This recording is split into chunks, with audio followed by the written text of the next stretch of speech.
আসসালামু আলাইকুম। আপনারা কেমন আছেন? আলহামদুলিল্লাহ আমি ভালো আছি। আজ আমি আপনাদের জন্য একটা ভিডিও করেছি। এইটা কালো জিরা একটি অত্যন্ত উপকারী ঔষধি সম্পদ বীজ। কালো জিরা শরীরের ইমিউন সিস্টেমকে শক্তিশালী করে, ফলে বিভিন্ন ভাইরাস ও ব্যাকটেরিয়া সংক্রমণ থেকে রক্ষা করে।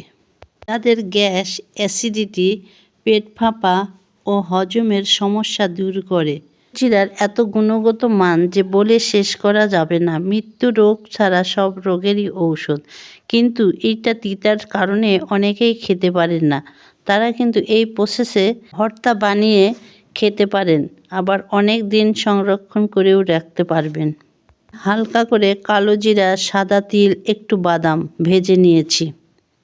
সেটা গ্রাইন্ডারে গুঁড়ো করে একটা কাঁচের জারে অনেক দিন সংরক্ষণ করতে পারবেন।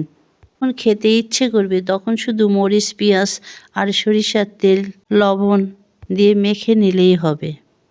এভাবে ভর্তা বানিয়ে খেলে তিতা তো কমিয়ে যাবে, আর ভর্তার টেস্টটা অনেক বাড়িয়ে যায়।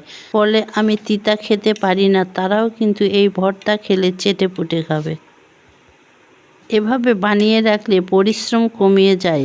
যারা অলসতা করে এই ভর্তা বানাতে চায় না অনেক পরিশ্রম বলে, তারাও কিন্তু ২-১ দিন পর পর ডাইনিং টেবিলে এই ভর্তার আইটেম রাখবে ইনশাল্লাহ।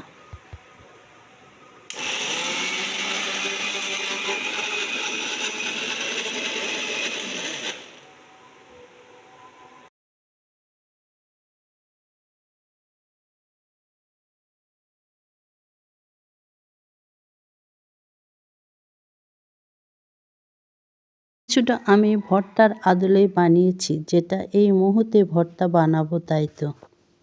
সবাই ভালো থাকবেন, সুস্থ থাকবেন, স্বাস্থ্যসম্মত খাবার খাবেন। আল্লাহ হাফেজ।